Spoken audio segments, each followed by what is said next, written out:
Welcome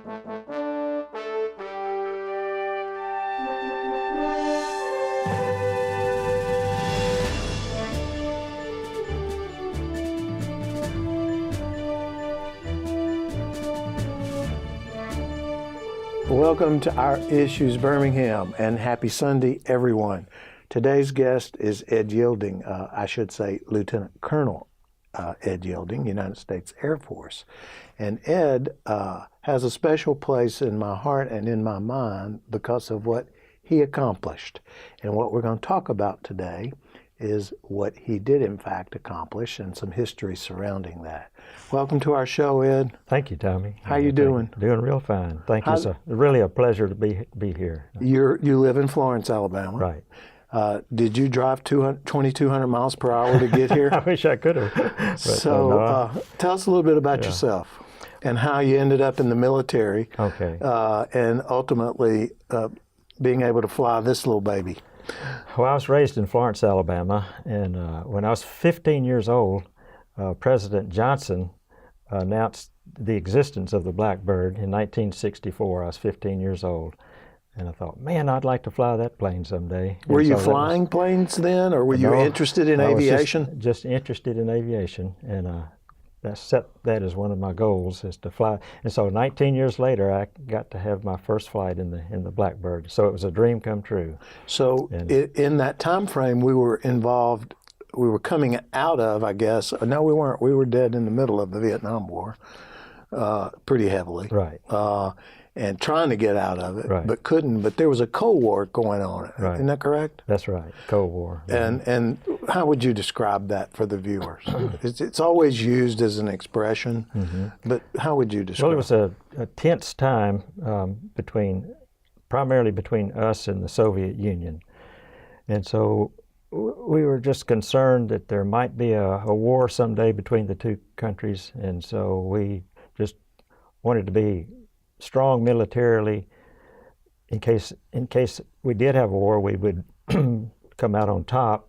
But also another reason to be strong militarily is to prevent a war. So being strong will usually prevent a war. And so before you found yourself at the helm of this monster, I assume you flew other jets for the Air Force. Right. So I was in ROTC at Auburn. Me too. Okay. Back in the day. War Eagle. So I graduated in 1972 and then entered Air Force pilot training in 1973.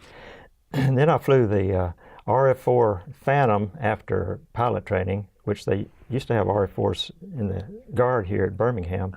But I flew them in Austin, Texas, Bergstrom Air Force Base, and then Okinawa. Then after 5.5 years in the RF-4, I transitioned to the F-4 fighter and flew the F-4 fighter out of Moody for 3 years. Really loved the Phantom. That's a great airplane too.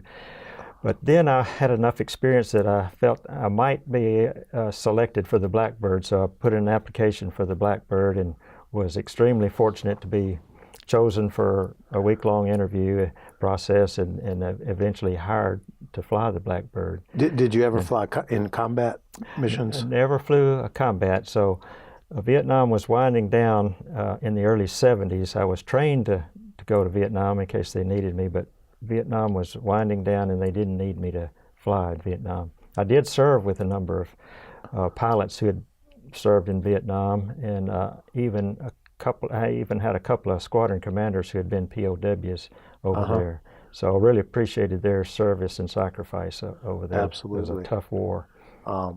So you got asked to fly this creature, and this creature came about in the wake of the Gary Powers incident, correct? That's right. So tell them what happened that caused us to step up our game, so to speak. Okay.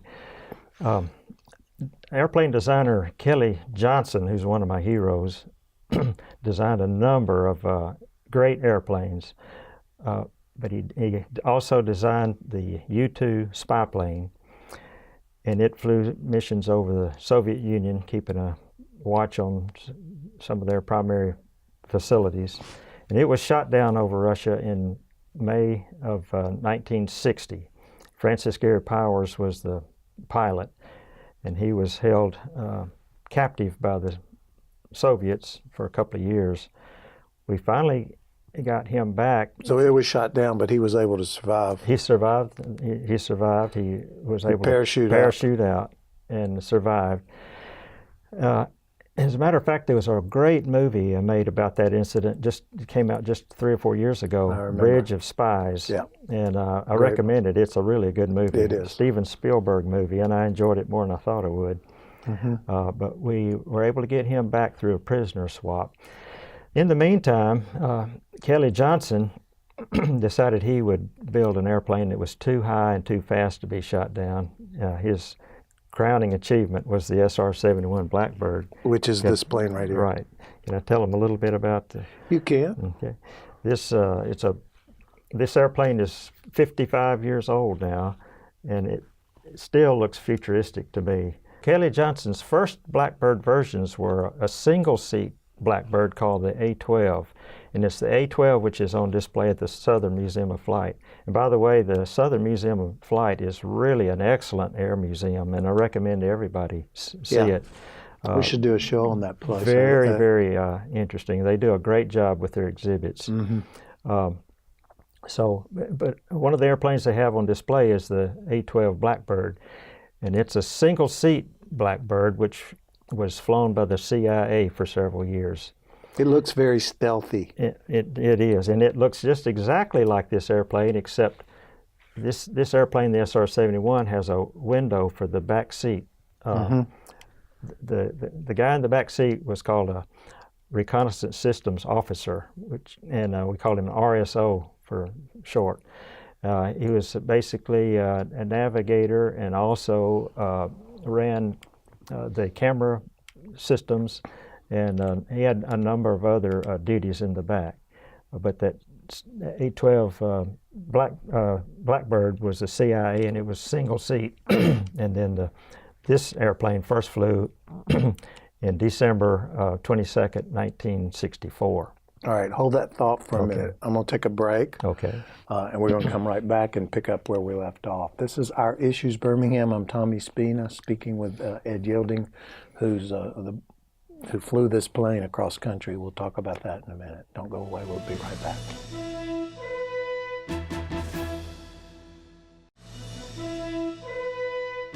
Welcome back to Our Issues Birmingham. I'm Tommy Spina. We're talking about the Blackbird, fastest plane. It's probably still, correct? Right. The airplane still holds the world speed record for level flight, speed record and altitude record for level flight. And those records are... level flight probably means going this way as opposed to this way, correct? That's level straight. flight. Yeah. Right. The U-2 that got shot down with Gary Powers, Right. what was its height? How far was it up there? Altitude, I guess, is the right word. It was around 70,000 feet, maybe, it'd be a little above 70,000 feet. And how fast would it go? And it was subsonic, which means slower than sound. And at that altitude, sound is about 660 miles an hour. So that's really like a commercial jet speed, plus a 100 or 2. Yeah, that's about. So it was subsonic, and it was built as a glider. It looks like a glider, real long, straight wings, has high lift, and so it's basically a glider with a jet engine. Mm-hmm. So this airplane was a little higher. The max altitude of this Blackbird, the SR-71, was 85,068 feet is the altitude record for level flight. Now the A-12 that's on display at the Southern Museum of Flight had a ceiling of about 90,000 feet. Well, it could get a little higher because it was lighter. It was a single seat airplane, and it had fewer sensors than the SR-71, so it was a little lighter. So what does the Earth look like from 81,000 feet? Does it look round? You can see. Because it looks flat to me when I look out. You look out and you see a definite curvature of the Earth. So, but more noticeable than the curvature is how dark it is overhead. So we are above 97% of the air molecules, and so when you look up, it's almost pitch black. And then as you look down toward the horizon, there's a bright band of blue on the horizon. So you had the feeling of cruising at the edge of space, even though we were only 15 or 16 miles high, far below altitude that you would need for an orbit. But you had the feeling of being at the edge of space, and it was a real smooth flight because we're in the stratosphere and above the jet stream, above the wind. So it was just always a real smooth flight. No bumps? Yeah, just always. No air sick bags? No air sick bags. And the speed, now you said the U-2 plane would get up in the 600-700 mile an hour range? Well, it was subsonic, so it was, in the speed of sound up there, the speed of sound is slower at that altitude than it is here because the molecules are bouncing around slower. So its speed, the U-2 speed, would be something below 660 miles an hour. And this one? And this airplane, the top speed that I can say now, it's declassified, the top speed was Mach 3.3, which is just short of 2,200 miles an hour. Wow. And it got its best miles per gallon at Mach 3.2, amazingly. Mach 3.2 was the best fuel economy airspeed. And what is that? It was like, it's certainly not 20 miles. Well, yeah. So 20 miles would be, you'd be past that in a blink. So we would, as a rule of thumb, we would cover about 30, on a typical Mach 3 flight, about 30 miles a minute. That's nautical miles per minute. So you flew this aircraft coast to coast because this aircraft now lives in the Smithsonian, correct? That's right. So after serving our country for 25 years, it performed a vital mission, and we all took great pride in the mission because we felt we were doing something really important for our country and for the cause of freedom. The Air Force decided to retire the airplane because of advances in spy satellites and unmanned airplanes. And so the Smithsonian said, we want one for display. And then the Smithsonian wrote a letter to the Secretary of the Air Force saying, how about setting a transcontinental speed record when you bring it, and that will call the public's attention to what a great, great airplane it's been for our country for 25 years. Who made this? So it was built by Lockheed, now called Lockheed Martin, and the primary designer was Kelly Johnson. So before you tell me about Kelly Johnson, how many of pilots of this aircraft were there? Air Force pilots, there were about 95 or so Air Force pilots. Y'all flew this over Russia primarily. I don't like to talk about exactly where we flew the airplane, but our mission was to keep a close watch of the military movements and facilities of countries that might start hostilities. So, and this went on for how many years? About 25 years. So this plane worked for 25 years with you guys. That's right. That's right. Wow. And, tell me about Mr. Johnson. Okay. And before I forget it, with this model, it's got Bob Gilliland's name on there. He was the very first test pilot to fly the Blackbird, and he's become one of my very best friends. He gave me the model and signed it for me. He's 91 years old now and still real sharp. Wow. Where does he live? He lives in California now, but he's from Memphis, and he's been to the Southern Museum of Flight several times. Just a great guy, and they are writing a book on Bob Gilliland, and it should be out later this year or early next year. Now, Kelly Johnson's another one of my heroes. Read his biography. He grew up in a low-income family in Michigan, and his dream as a boy was to design airplanes, and he became one of America's premier airplane designers. He worked his way through high school and college and had a great career with Lockheed, now Lockheed Martin. He designed the P-38 in World War II, America's first operational jet fighter, the F-80 Shooting Star. I think Captain Barnes flew that one. He might have. He definitely flew the P-38, which Kelly Johnson designed. Let's come back in a minute and finish up on that. Okay. Because I still want to talk about getting this to the Smithsonian. Okay. This is Our Issues Birmingham. We'll be right back. Don't go away. Okay, welcome back to Our Issues Birmingham. I'm Tommy Spina, So Kelly Johnson was one of your heroes. One of my heroes, and I was just telling you some of the airplanes he designed. And besides the F-80 Shooting Star and the P-38, he designed the F-104 Starfighter, and then the U-2, which I've already talked about, and then his crowning achievement, the beautiful and at the time mysterious SR-71 Blackbird. So one of my heroes. Besides being a brilliant engineer, he was also a brilliant manager, and I think that's what made him so successful. He didn't do it all himself. He had to manage and lead a team of about 80 designers and builders to build the Blackbird. So I know.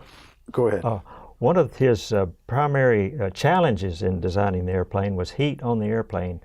At that high speed, even though the outside temperature is minus 70 degrees Fahrenheit, friction with the air caused the airplane the skin would be up around 550 degrees Fahrenheit. And the airplane, because of the heat, would grow in length about 4 inches during the flight. And he built the airplane primarily out of titanium because aluminum alloys would be too soft at that high temperature. So this was built out of titanium? Yes, titanium. And somebody told me that because it had expansion joints in it, so that when you were flying it at 2,200 miles an hour, and it was growing right under your control stick, in the takeoff, that it's blowing fuel out the back of it. Is that true? It would vent some fuel out.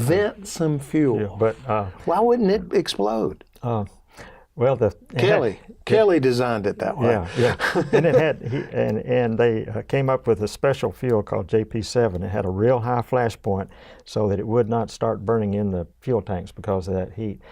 Another thing the airplane is famous for is leaking fuel. So when it came down and it would contract, the expansion joints would leak fuel. And when I'd go out to fly the airplane, it would just be dripping fuel. And there'd be a big puddle of fuel underneath the airplane. But they told me it was not dangerous. They said you could throw a match in it and it would just put the match out. Now, I never did actually try that. Good thinking. That's what they claim. A real long match. Yeah. I'll be over here. But he did a great job designing the airplane. It served our country really, really well. So you flew this aircraft from somewhere in California to Dulles. I'm assuming it got loaded up on a truck and carried into Smithsonian. Oh, okay. So you didn't land it down on Pennsylvania Avenue, I'm sure. So we landed at Dulles Airport, and then the Smithsonian has built a big museum near Dulles Airport. So, and it's near the runway there. So that museum is called the Udvar Hazy Center. And it's not on the Capitol Mall where the Air Museum is and other museums, but it's out near Dulles, and it's called the Udvar Hazy Center, and it's a great museum. You can spend hours in there easily. Really interesting. And they've got the Blackbird that I flew and had the good fortune to fly, displayed right in the center of the museum. And by the way, JT and I, JT was my RSO in the back seat. Great guy. He passed away with cancer 2 years after we flew our record flight, and we sure miss him. He was a wonderful And tell the RSO. audience how fast that flight was. How long did it take you to get across country? Okay. We took off from Palmdale, and we flew out over the Pacific. That's California. Palmdale, California, and out over the Pacific, and we air refueled, got a full load of fuel, and got a 200-mile running start. As we crossed the West Coast, the NAA, the agency that monitors official records, started the clock as we crossed the West Coast, and then we flew our cruise speed at top speed, Mach 3.3, faster than a rifle bullet all the way across the nation. We crossed the East Coast, 67 minutes and 54 seconds coast to coast. So no airplane. Chill bumps. No Gives airplane. me chill bumps. No airplane before or since has ever crossed our country faster than 67 minutes and 54 seconds. So when you're in that plane, what does that feel like? What are you doing? Is your body just pressed up? I'm sure you're in a pressurized suit. We're in a pressure suit, and the pressure suit was pretty comfortable to wear. It was air conditioned. And being at a steady speed, we're not under any stresses. So you feel really pretty comfortable, just like you feel comfortable at, say, 75 miles an hour. So your face is not like peeling back on you or anything. That's right, like that. yeah, just really comfortable. And so JT and I are just making sure we're enjoying our last few minutes of flying that marvelous airplane. And we, since it was a special thought, I was special flight, I was having some special thoughts, you know, thinking, looking down there at our country passing by, and thinking what a great, great country we have, and made great by the hard work and sacrifices and prayers of our forefathers. I couldn't help but think about our brave pioneers taking months. Can you imagine? Taking months. Yeah, taking months to cross the same country that we were crossing, just a matter of minutes. And just made sure that we enjoyed our last few minutes of flying this marvelous airplane, and thinking how very, very fortunate we were to serve alongside hundreds of other highly dedicated men and women who served the Blackbird during its 25 years. Well, thank you so much for your sacrifice as well. Thank you. And thanks for being on our show. Well, it's an honor to be here. I want you to sit back and wait a minute, because I'm going to talk to you a little bit more about something else. Okay. Just one little story I want to hear about. Okay. This is Our Issues Birmingham. I'm Tommy Spina. Thank you for being with us. We'll see you next Sunday.